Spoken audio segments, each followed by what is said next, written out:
What's up, everybody? This is Austin of MMA Nerds, and this is the Just Stand Up podcast. I'd like to take a minute to just go ahead and thank anyone who listened to this before.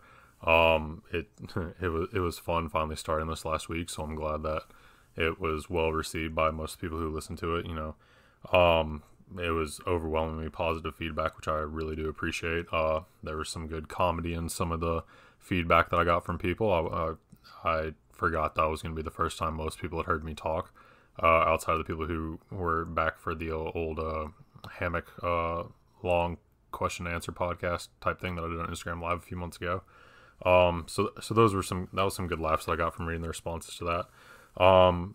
Today's probably going to be shorter if I had to guess of an episode. There's no big MMA cards to recap. There was a little bit of bare knuckle boxing that we can talk about for a minute, and then we'll still have the same, just overall news, and then Q&A at the end for the 10 questions that I always put out there on Instagram before I start this thing. So before we get started with all the news and stuff like that, I want to take a minute to thank the three sponsors that I have for this podcast. They're not really sponsors. They don't even know I'm doing this. They're just good guys who deserve a good shout. Love MMA Apparel. Aaron, dude who runs that, he's my brother, we've been friends for a couple years. He's who I put all my shirts out through, lovemma.com. So if you want a shirt, that's where to hit it up. If you want one of his designs or one of mine, right now we have my second MMA nerd shirt up on Love MMA, and $5 of each of that goes to the Josh Schman MMA Foundation, who's the second sponsor slash good guy who just deserves a good shout that I want to use this platform to give to. The Josh Saman MMA Foundation was, of course, founded after the passing of Josh Saman.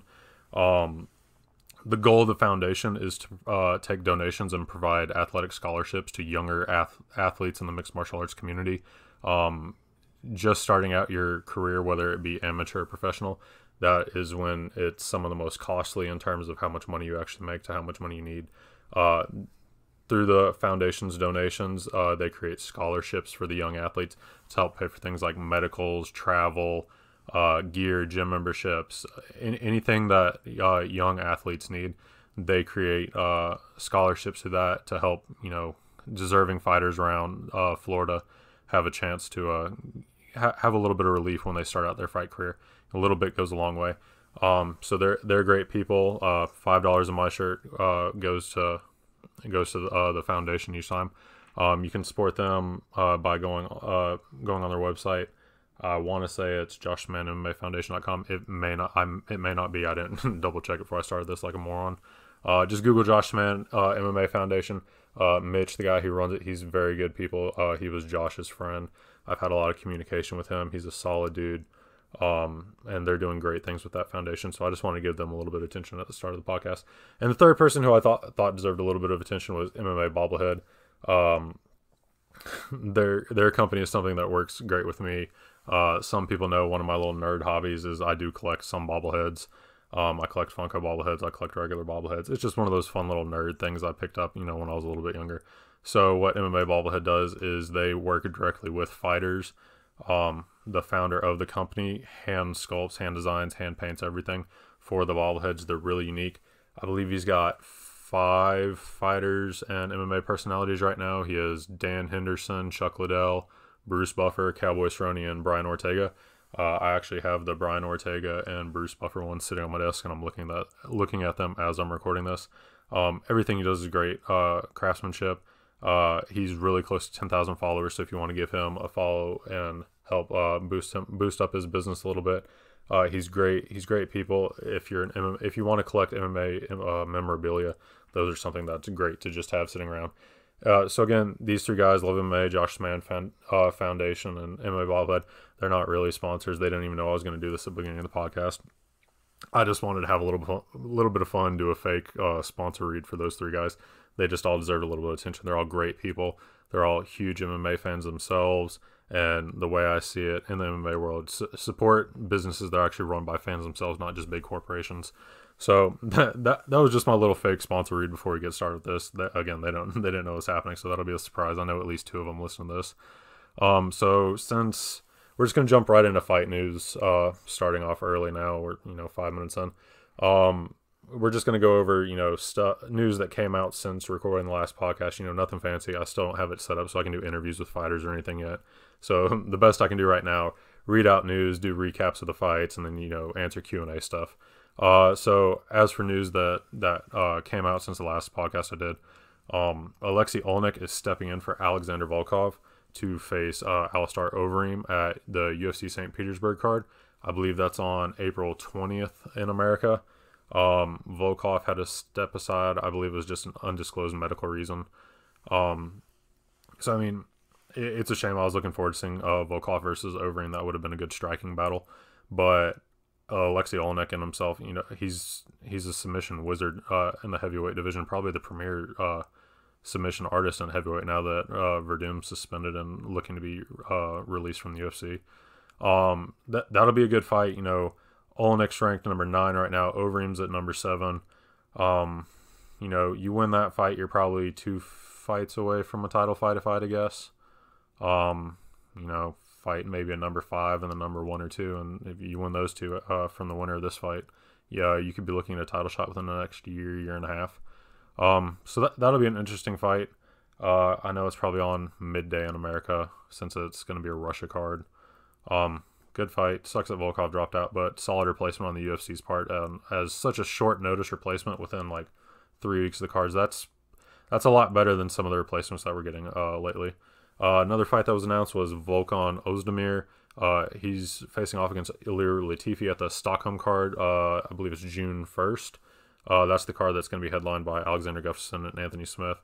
Ozdemir, he's at number 7. Latifi's at number 9. So it's the exact same ranking positions as the Oleynik and Overeem fight.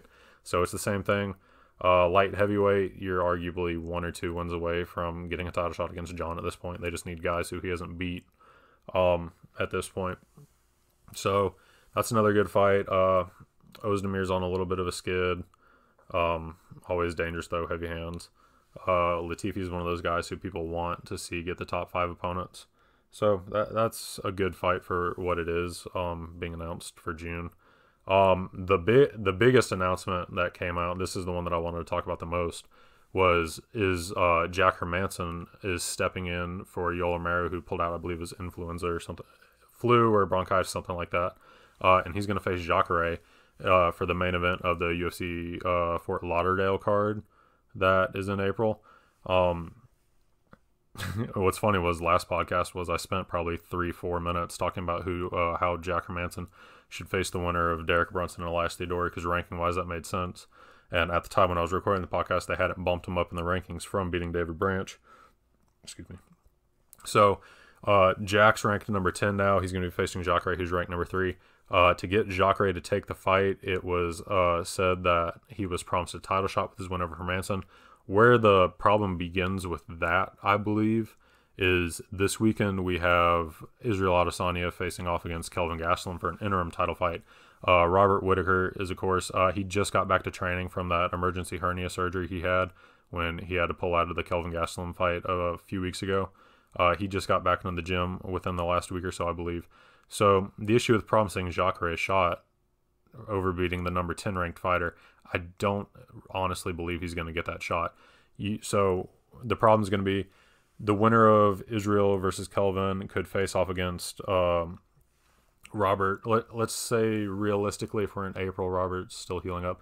That could be early fall, so August, September time is realistically when they could book the interim champion versus Robert, whoever wins that fight this weekend. So then you take that fight, give them a few weeks off, then you have another 8-week camp. You're looking at maybe January, February is realistically when they would be able to then give Jacare the title shot if he does win over Jack Hermansson this weekend against the winner of Robert versus whoever wins the interim title fight. And with the history the UFC has with, just throwing the promises out there and not keeping them, I don't think it was the wisest choice for Jacare to believe that or agree to it. I just have a hard time seeing the UFC actually keeping that promise to him that, oh, you're going to get a title shot if you beat Jack Hermansson. Because between April and then that fight could realistically be made in January, February, a lot can happen in that time. And we know the UFC they'll just use whoever's hot to give a title shot if it makes somewhat of sense. So I don't think that was the greatest move. I know he would have caught a lot of flack from fans if he had pulled out, but I wouldn't be as trustworthy of the UFC as he was with that. So that's the main issue with that fight announcement. I mean, it's going to be an interesting fight. Hermansson's coming off that submission win over David Branch. Jacare is the submission master of 185. It'll be a good little scrap. It's no Yol versus Jacare that people were buying their tickets for, but it's a good enough fight that if you weren't traveling a long distance to come to that card, you should still go to the card. Other fights that were announced, we have a few left. Jimmy Rivera is taking on what seems to be everybody's favorite new prospect at bantamweight, Peter Yan. That's going to take place at UFC 238. I believe that's the Chicago card. Just announced a few hours before this, Montana De La Rosa is in the works to face off against Andrea Lee, KGB Lee. That's how I call her. I don't ever call her first name, sorry. That's going to be the June 22nd card. I believe that's just going to be an ESPN Plus card. That was announced by Flow Combat. That's under the works right now. Also announced in the past few days, Chael Sonnen is going to be taking on Lyoto Machida. That's going to be at light heavyweight for a Bellator card on June 14th. I believe that's their return to New York City. I've seen conflicting back and forths today about whether or not that's going to be the main event of the card. When I first saw the report from, I believe it was MMA Fighting, they didn't say if it was going to be the main event or not. And then today, I believe Dylan Dennis might have said that was going to be the main event because that was the card he was trying to come back on when he was on Aerials today. So, I mean, it's two guys a little bit past their primes, but, I mean, Chael, he beat Rampage in the Heavyweight Grand Prix. He's had, back and forth wins, losses in Bellator, but, I mean, it's no Ken Shamrock versus Royce Gracie type fight. I mean, they're a little bit past their prime, but it's still light heavyweight, so it'll probably be a decent little fight. In non-MMA, but still, combat sports news, Ben Askren and Jordan Burroughs have verbally agreed to a wrestling match at the Beat the Streets wrestling event in New York City on May 6th. I'm not a huge wrestling fan, just from the fact that I do not know how the rules and everything work for wrestling. That's not something I've sat down and, force taught myself like I did just MMA at the beginning. But there's a lot of hype over that match. I know Jordan Burroughs is one of the best wrestlers alive. Ben Askren is a phenomenal wrestler.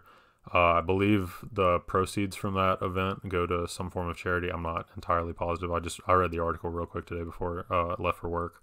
But while I don't watch wrestling, that's something I'll probably tune in to watch just to learn from a little bit.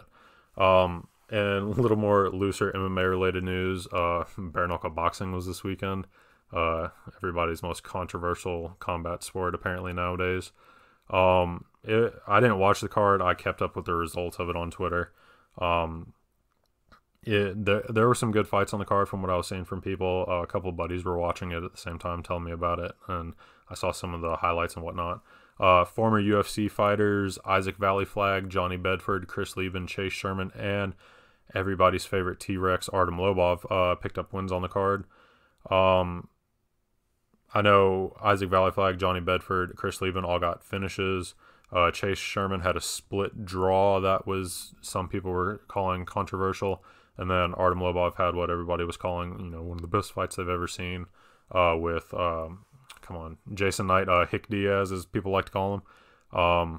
The photos going on after that fight were quite interesting, which actually does lead to one of the questions that we'll have later on in the 10-question Q&A that I like to do at the end of the podcast. So we'll loop back to that in a few minutes. The most controversial moment of the night was the president of Bare Knuckle Boxing came out after a fight mid-event and announced he was planning on taking half of one of the fighter's purses because he believed the fighter ran too much, and he was planning on giving that half of the purse to the opponent, which obviously just, I don't know why you do that. That created such a firestorm and negativity immediately after. Twitter was exploding. Fighters were concerned whether they were going to get paid or not. It was giving shades of the other bare knuckle promotion that didn't pay fighters. It was starting to raise concerns with some fighters and media members to whether they were trying to cheap out and use that as a way to get away with not paying the fighters as much. Shockingly, after all this backlash, he came out and claimed, the president claimed that, he was just doing that to light a fire under the asses of the remaining fighters on the card, and that both fighters were paid their contracted amounts and nothing was taken away. Dude, that's a horrible idea, bro. Don't go out there and do that. That puts a black eye. People are already wary of bare knuckle boxing as it is. You don't need to come out mid card and start threatening to take away half of fighters' contracted amount. You're scaring fighters at that who they're out there, putting it all on the line, trying to feed their families, trying to keep their lights on. That's some bullshit that you just don't need to do. I don't know if that was just a, trying to dick swinging moment or something, but that was a bad look. It did put a little bit of a black eye on the event that thankfully, for him at least, was taken away by the Artem Lobov and Jason Nightguard. Sorry. And other loosely combat related news, Brock Lesnar lost his WWE Universal title, I believe, the red one, at WrestleMania. Paul Heyman, dropped his little hint at the beginning of the walkout that they would go to Las Vegas, somewhere where they were ultimately more appreciated. So the big speculation going into the card was, of course, that if Brock Lesnar did drop his title, then that was most likely the opening for him to come back and take the Daniel Cormier fight, which he does not. Brock Lesnar does not deserve to be anywhere near a title. I'm a huge DC fan. DC's in my top 3 favorite active fighters. It's a ridiculous fight. I do appreciate that at least they're giving DC kind of a little bit of a reward before he retires, but I would much rather prefer, if at least make it a non-title fight. Brock Lesnar does not deserve a title fight, but it's the entertainment area that we're in right now. Hopefully that's going to end with the new UFC pay-per-view deal with ESPN. I've heard people explaining that since there is now a guaranteed pay rate from ESPN to the UFC for each pay-per-view, that in theory could remove the entertainment era aspect that we've seen for the past few years, just trying to make the craziest matchups to sell the most pay-per-views. I love DC. I hate the fight. It's as simple as that. I'm glad that he'll get one last big fight before he retires. But I mean, that's the nicest thing I can say about it. It's a ridiculous fight. Like I said at the beginning, this was probably going to be a shorter one. We're probably going to be closer to 30 minutes at most for this. So just moving on, since I'm talking quickly, we're going to go. Last week I started saying that I wanted to make a recommendation each week for what fight you should watch if you just have free time each week. Last week, what did I say? I believe I said Hendo versus Shogun 1 was the fight to watch. This week, a much easier fight to watch is Michael Chandler versus Eddie Alvarez 1. I rewatched this weekend actually while I was just bored, working around my house. Just kicked it on. It is one hell of a fight. Everyone should definitely watch it.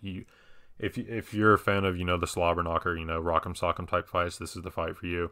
And the best part about rewatching this fight is it's free on Bellator's YouTube page. All you have to do is search Michael Chandler versus Eddie Alvarez 1. It's on Bellator's official page. It's not an illegal stream. It's not a ripoff or anything. It's completely free to watch, HD, everything. Bellator does an excellent job about putting fights up online for free for you to be able to watch. So that's one I would definitely recommend that I'm guessing probably 75 to 80% of my followers have not seen. Tremendous fight. It's one of the fights that, helps raise my opinion of Michael Chandler. Which is Michael Chandler also being related to some of the questions I've got from the 10 questions at the end of the podcast. So I'm just going to move on to that again. This is just going to be a fast one. There was, no big MMA cards this week, and it was just bare knuckle boxing and WrestleMania. I'm not going to do predictions for the fights this upcoming weekend. It's Max Holloway versus Dustin Poirier, and then Israel Adesanya versus Kelvin Gastelum is the main and co-main event. Both interim title fights. They're going to be good scraps. I don't want to sit here and try to make predictions. I'm no expert when it comes to that. I'm looking for good fights. I obviously would like Israel to win. That's someone who I've been a fan of before he was even close to getting UFC. He was someone I was, up at 4 a.m. in the morning watching kickboxing fights when they were live in Australia and New Zealand. So obviously, a little bit of bias. That's why I'd want to win. I always want my followers and people I like to, win the fights. It's the obvious bias that comes in there. But I'm not going to do predictions for that. If there was one fight I would tell people to definitely keep an eye on that's not on the main card, Curtis Millender is fighting Bilal Muhammad, and I believe the last fight of the early prelims, I think as I was given the prelims a little check over before this started, and I definitely think that has potential to be one crazy fight. Bilal Muhammad has been in some, mini wars since he's been in the UFC. Curtis Millender, excellent striker. He's had quite a few devastating finishes since he's been in the UFC, and he had plenty of them before he was outside the UFC. So if there's one fight you do want to give a little, make sure you allot some time to watch on the prelims if you don't normally do that, is check out Curtis Millender versus Bilal Muhammad. That one's going to be pretty dope if I had to guess. So now, we're at the 20-minute mark. It's short and sweet. We're going to move on to the 10 questions. Last week I alternated between I do 5 fight related questions, and then I do 5 kind of fun or goofy, personal, whatever you want questions. Last week I was alternating one from each, just going the way down the list. This time I'm just going to do it in order. I'm going to do all 5 fight questions first, then I'm going to do the last 5, the fun questions, in that order. It's just a little better chance to keep my mind organized while I'm doing it. So the first fight question I got, which relates back to the Artem Lobov and Jason Knight fight, was, do you think bare knuckle fighting is vile and barbaric? And no, that's to me, that's a ridiculous notion to think about it like that. What you saw in that fight was a lot of superficial injuries.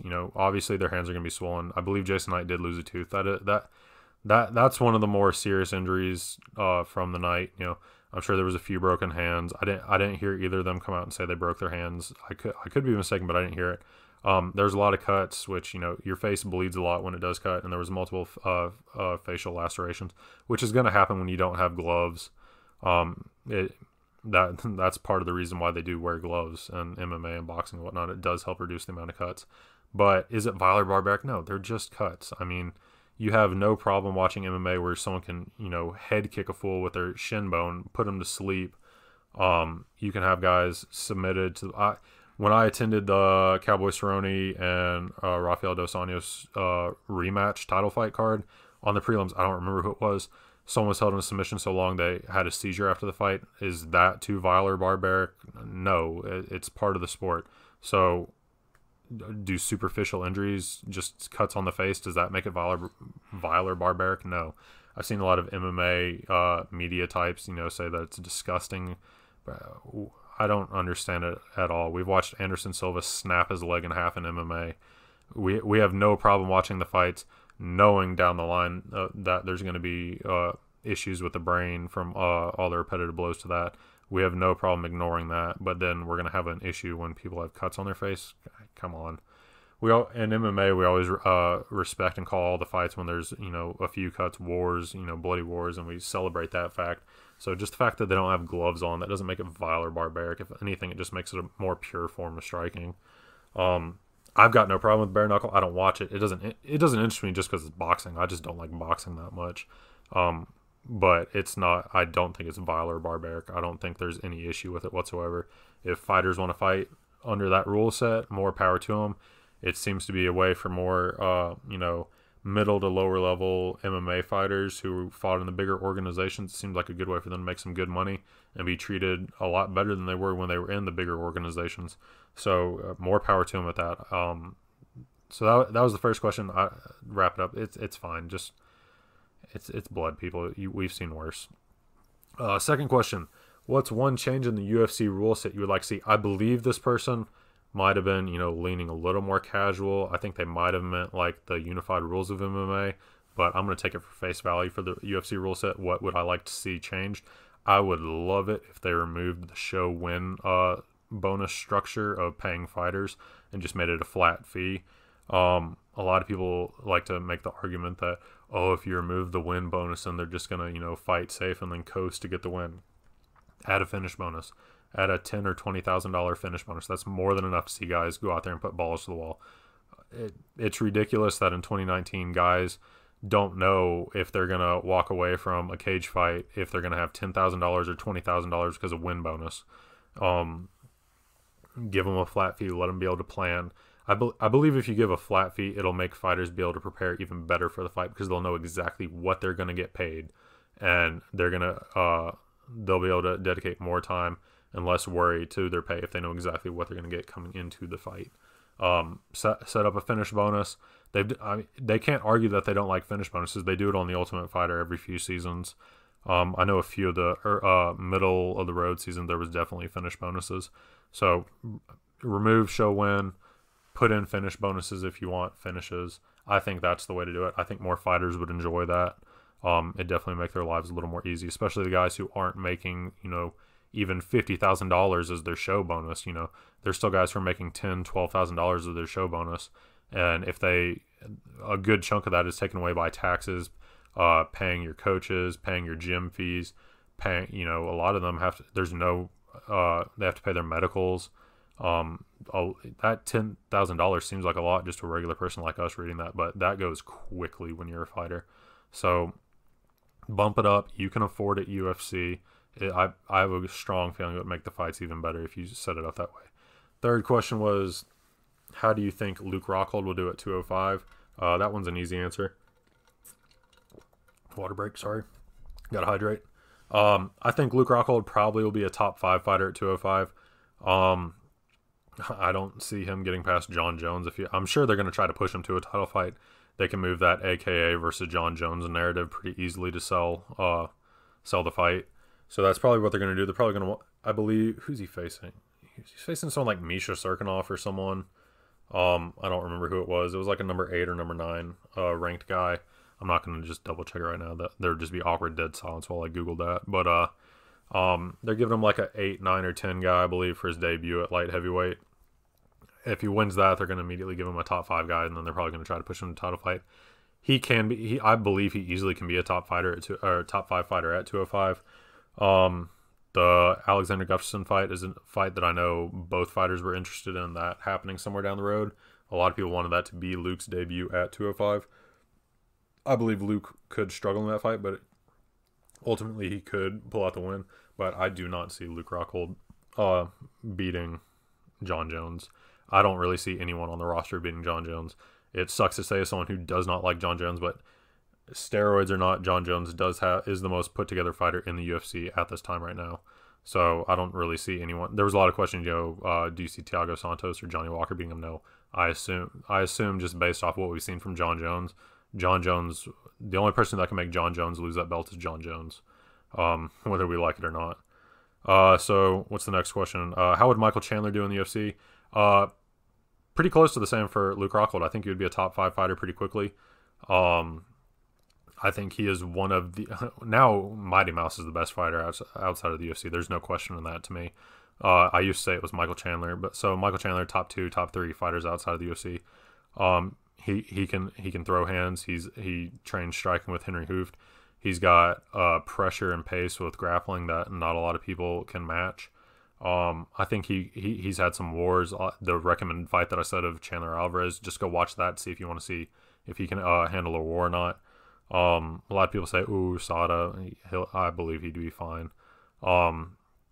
That's sadly, I don't think we're ever going to get to see Michael Chandler in the UFC.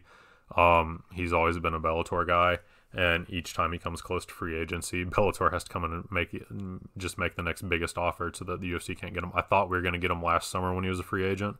I was really hopeful, and then it just came out Bellator offered him, a shitload of money. He had to stay with them. So the fifth and final question for the 5 fight-related questions. This could have been a personal one, but decided to bump it up to the fight side because I do believe MMA fans should listen to this one. Is what MMA-related book would you say is a must-read for MMA fans? And for that, I'm going to give 2. One's dead serious, one's just more lighthearted and entertaining that MMA fans would enjoy reading. The first one is The Housekeeper, Love, Death, and Prize Fighting. It's a memoir by Josh Saman. We were talking earlier about the Josh Saman MMA Foundation. Josh was never, I don't believe he ever hit the top. He might have hit top 15, like 15 ranked, but I don't believe he ever did. Josh was an excellent fighter, but what people didn't realize was as he was fighting for the UFC, he was also writing on the side for, I believe it was Bloody Elbow, and he was writing some tremendous articles. He was an extremely well-written person, and his writing structure is very easy and enjoyable to read. You don't feel like you're reading some dude trying to be overly smart writing his biography that just looking down on you. It sounds basically like he's reading his book to you the way you read it. That's the best way I can describe it. I'm a big fan of reading, and it's one of the easiest books in terms of enjoyment and not wanting to put it down. I from picking that book up to being finished with it, it took me 4 hours and one night to read the entire book, cover to cover. I believe everyone should read that. It's usually on sale on Amazon for less than $20. There was one point where it was like $5. I believe the profits from the book still go to the Josh Saman MMA Foundation. Don't quote me on that, but I believe Mitch said that at one point. A tremendous book. Everyone should read that. Read what it's like for someone who went through The Ultimate Fighter, who, you know, had his demons. He struggled with drug addiction at one point. He lost the love of his life. I heard when he first put the book out, and we were talking about it on my page, someone put, why would I want to just read a book by some stupid rich white guy? And that's not what Josh Saman was at all. Josh Saman was someone... It's a story that could easily be made into a movie, Josh Saman's life. I'd recommend everybody read that book. That's the first one I recommend. The second one, on a much more lighthearted note, is Got Fight by Forrest Griffin, UFC Hall of Famer. Forrest has, oddly enough, written 2 books. I've purchased both of them. His second one is called Be Ready When the Shit Goes Down, a survival guide to the apocalypse. Both are extremely hilarious. Got Fight is a little bit more of a, you know, autobiography with a little bit of humor injected, and then the Be Ready When the Shit Goes Down, that one's just completely ridiculous silliness, but it does have a little bit of life stories thrown in there too. So if you want a serious one, serious book about MMA to read, read The Housekeeper. I recommend everybody read that. If you want to have some fun, read Got Fight by Forrest Griffin. Both of them, you know, they're not going to set you back more than $20 at most. It's entertaining. Just turn off the Netflix for one day. Go sit outside, read the book. You won't regret it. You'll learn some stuff. It's fun. So switching over, you know, we're at the 30-minute mark now. Switching over to the last 5 questions, the fun 5 as I call them. There were a few good ones this time. I think last week's were a little bit better, but these ones weren't bad. First one for the fun 5 is, if you could be in only one movie in your entire life, what movie would you choose? And I can narrow that down to 2 movies, because it's my top 2 favorite movies. I would either want to be in John Wick 1, preferably if I had the dream position, it would be with Kevin Nash as the bouncer outside of the bar where the son is hiding. When Kevin Nash just kind of takes the night off and lets John in, I would have loved to be the other bouncer at that bar door. I'm about the size of Kevin. I think I'm actually taller than Kevin Nash. That would have been a good one. Or number 2, just let me be a background member of the Alien Resistance and Thor Ragnarok. Those are my 2 favorite movies. So that was an interesting question. I've never been asked that question before, whether it be for the podcast Q&A or just one of my weekly Q&As, or even the Hammock Talk Q&As. So whoever wrote that one, that was a good one. That one made me think and gave me a laugh. The next 3 are a little kind of serious, but they're good personal ones. So number 2 for the fun 5 is, how much better did you feel after losing that much weight in terms of energy levels, movement, etc.? For the people who are listening to this and don't know, I was morbidly obese for most of my life. I got up to 395.7 pounds at my heaviest. I believe that's my heaviest. I don't even know, because I didn't weigh myself for, you know, probably 5 years when I was, you know, past the 300 mark. So I that's the heaviest I have recorded. It may have been heavier. I usually just round up to 400. And at the beginning of 2017, I saw the Bert Kreischer and Tom Segura. I saw their weigh-in on Joe Rogan. I didn't even know who they were at the time, but I saw their weigh-in, clicked that, watched that, and kind of had the moment of like, oh, if these 2, you know, middle-aged comedians can lose, you know, 20 pounds in a month, I feel like I could do that. And so I just started that. So between January 2017 and then April, all the way to April of 2018, I went from basically 400 pounds down to 243. That was my lowest. I went back, I gained a little bit of weight back, you know, nothing crazy. So that was something that got shared on my page. People had known I used to be pretty fat dude, you know, fat fuck. All the cool fighters and people I've met in life happened back when I was morbidly obese. So all the cool pictures I have to post, you know, meeting, you know, Cowboy Cerrone, Bosch, Root, and Israel Adesanya, all those guys. I met all of them where I was morbidly obese, so that's the only pictures most people had seen of me on my page. But in terms of how do I feel after losing that, I'll say this to anybody who wants to lose weight: just try your hardest for 1 month. Stick to it. Lose a little bit of weight. Words cannot put into accurate description how much better you will feel when you lose the weight. I've heard Joe Rogan explain it a lot of times. When you lose weight, imagine putting on a 45-pound weight vest and go walk around for a little while, then take it off, and that's what it feels like losing the weight. That's a very accurate description. I played baseball and basketball for over a decade, So I've had my fair share of knee injuries, other injuries. So for the movement part of his question, I mean, I can just hop down on the ground, play with my dogs now, and just literally hop back up. I can jump up 6 stairs, not six, jump up 3 stairs or something if I'm running chasing the dogs. The movement it's ridiculous how much different it feels, and I didn't even realize when I was at my heaviest that I couldn't. Like, I was avoiding sitting on the ground because I was scared when I'd stand up, I'd tear my pants or something, or I'd pop my knee because I just knew, like, oh, I've got bad knees, I'm really fat, I shouldn't do that. And now, something simple as just laying on the ground, playing with my dogs, and hopping back up to chase them outside. That will make you happier than any amount of food you're eating for pleasure will ever make you feel. The energy is the same thing. When you eat good food, when you put good food in your body, you're going to feel better. You cut out the crap, you're going to have more energy just naturally. You're not going to have the crashes from the sugar and all the carbs and whatnot that you eat if you're just eating a more clean of a diet. So how do I feel? I feel fantastic. Even with gaining a little bit of weight back, just having the leveling out from going too hard and not doing the healthiest diet to lose the weight. Even at, 20% higher than my lowest weight, I still feel fantastic. I can still do all that stuff. Easily the best decision I've made in my life. Which actually rolls into the third question, which was an odd question, but I understand why they asked it. They asked, why did I look so much happier when you were fat in all your old pictures? And I know the pictures he's talking about, and the reason I look so happy is because I'm meeting my favorite pro athletes, dude. All the pictures you're seeing where I look happy, I'm meeting Stipe Miocic, I'm meeting Demetrius Johnson, I'm meeting Cowboy, Bas Rutten, Israel Adesanya. Those are going to be happy days regardless of anything. Most of the picture, all my after pictures you see, or me just the pictures I took and used for my after pictures were just me trying on my new skinny clothes one day when I was at an outlet mall.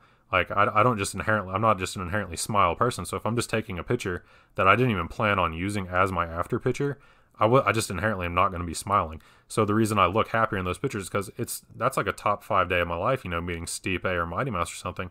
Those are like the athletes and the people I respect the most. So of course I'm gonna look happy in those. And then if I'm just, in the fucking dressing room of an Old Navy trying on a tank top or, some board shorts or something, I'm not just gonna inherently think, oh, I should smile for this picture. So that's literally it, dude. I'm way happier now that I lost the weight. The next question will, kind of contradict that a little bit, but it's not related to losing the weight.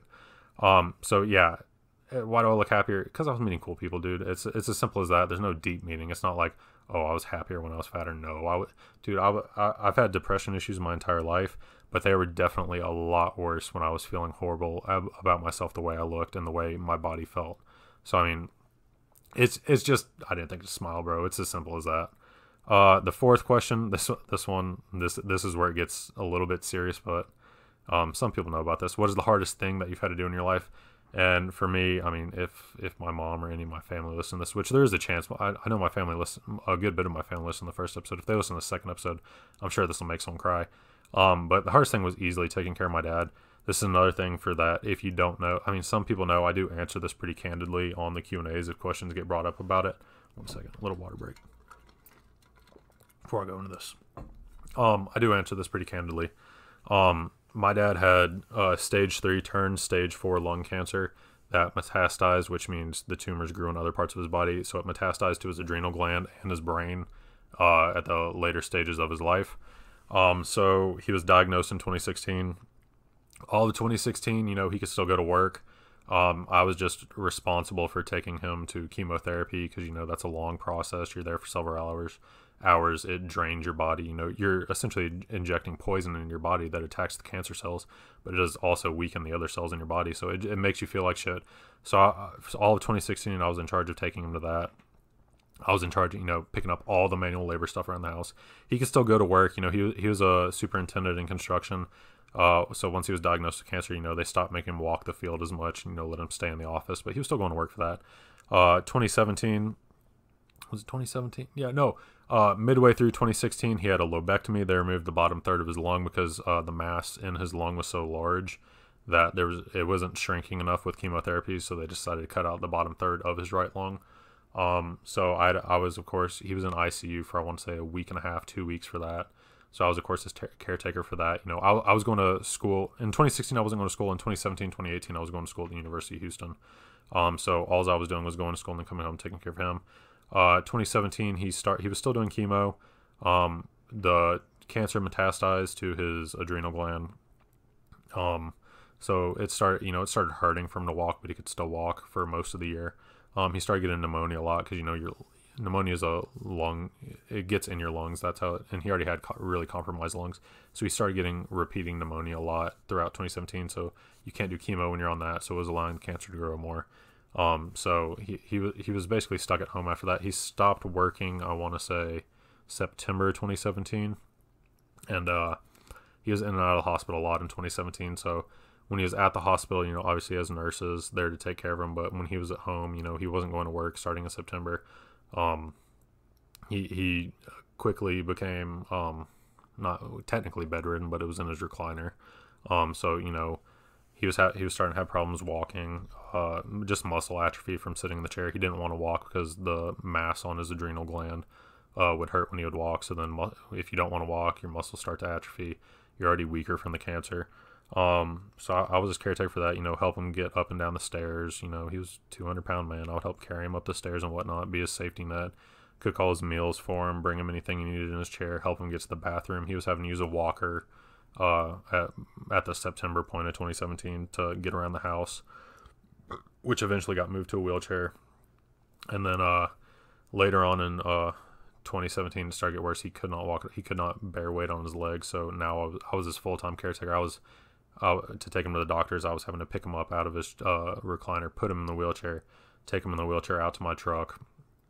Well, his truck that I was driving, help pick him up, put him up in the truck, throw the wheelchair in the back, take him to the doctor's point, unload him, reload him, all that shit. Still cooking all the meals, still taking care of all the stuff in the house. Late August of 2017, when he was starting to have problems walking, was when I lived in the outskirts of Houston. That was when Hurricane Harvey hit. So that was just added pressure of, hardest thing you're dealing with taking care of him is taking care of someone who needed a oxygen concentrator machine. He was on oxygen pretty much all of 2017 and 2018 until he died.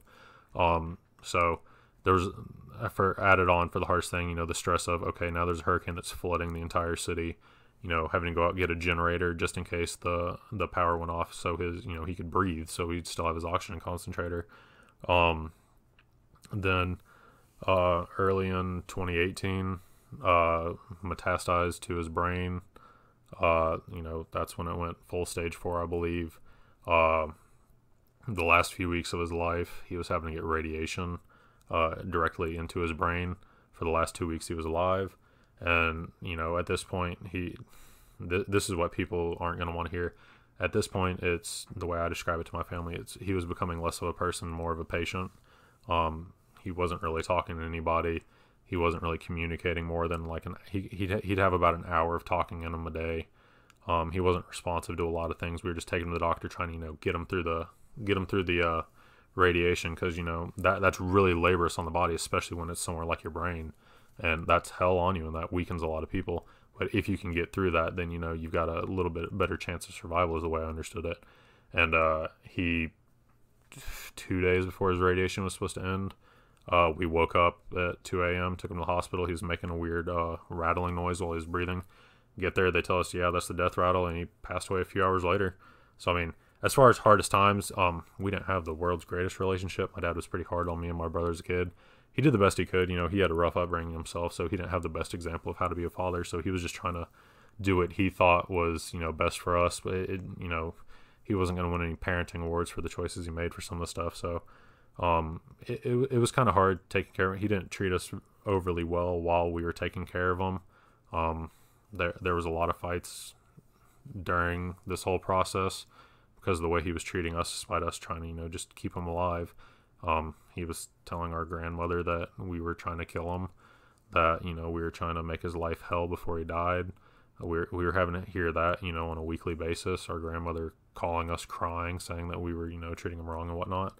So, that was just rough. I didn't have a lot of emotion in the situation. The way I saw it, it was, you smoke for 30 years, you're going to get lung cancer. There's consequences to actions. So just dealing with that and then trying to be nice about it to him, that's just the hardest thing for life, I would say, easily. I don't wish anybody have to take care of someone with cancer. I don't wish anyone getting cancer on anyone. I definitely don't wish you having to be, put aside all of your personal life to dedicate every free ounce of time you have outside of going to school to taking care of, someone who you do not feel is very grateful towards it. It's just a rough life. Cancer fucks a lot of families up, so it was a lot rougher on my mom and my grandma. Me and my brother, we were a little more cold towards the situation. We just dealt with it as a situation to deal with. But I mean, that's it. And then we get to end the top 5 questions. I just realized we're actually pretty close to the amount of time we had last podcast. We get to end the top 5 fun questions with a little more lighthearted. And this was, what is the strangest thing you've witnessed in Florida? I've lived in Florida for 12 years, moved to Texas, and then I just moved back last October.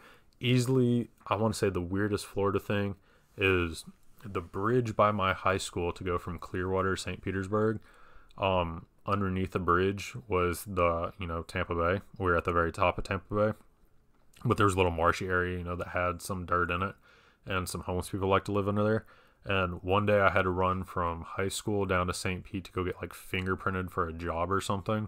And there was a homeless man with one leg. And what stuck out to me was he refused to use a wheelchair. He used crutches. He had an above the knee amputation on, I want to say it was his left leg. And he had a backpack, and he would just use his crutches and go up and down the on-ramp, which already on itself seemed weird to me, but the on-ramp did back up a lot of the time, just asking for donations. And he was one of the guys who would ask for food and water. He wouldn't ask for, money or alcohol or anything. So we started, me and my brother and my friends, we started, when we go to the grocery store, grab an extra Powerade, grab an extra box of granola bars, stuff like that, and make them, the plastic bags you check out with, make them things full of those for food and stuff. We'd give them to him anytime we saw him. And I always wondered where he lived.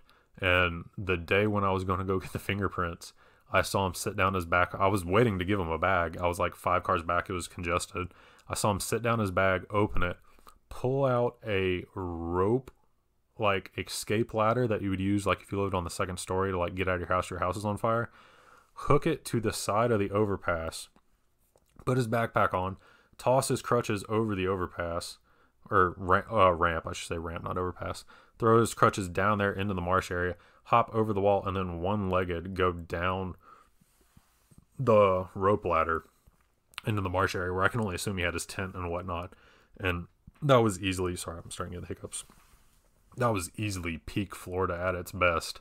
If you want to run her up, at my first college, Clearwater Christian College, we had a baby alligator that kind of chilled on the outside of the lake, and people would grab that, tape its mouth shut, and then bring it into the dorms as like a little bit of a school mascot / pet. So that was a pretty Florida thing to do as well.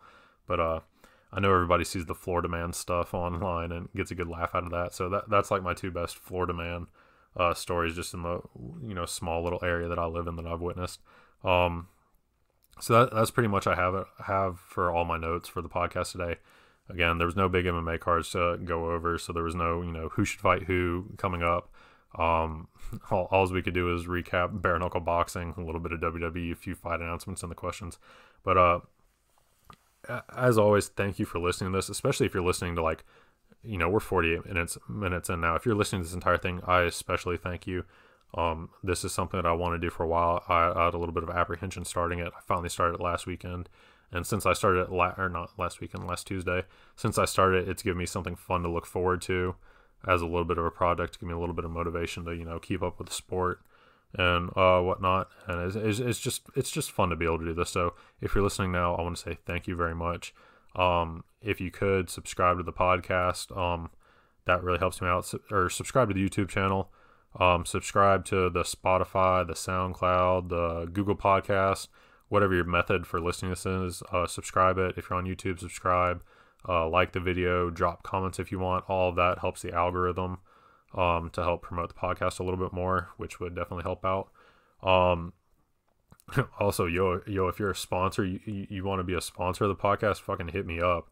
I had my 3 air quote sponsors at the beginning of this podcast, but those are just dudes I'm buddies with, and I just wanted to promote their stuff because it's good stuff.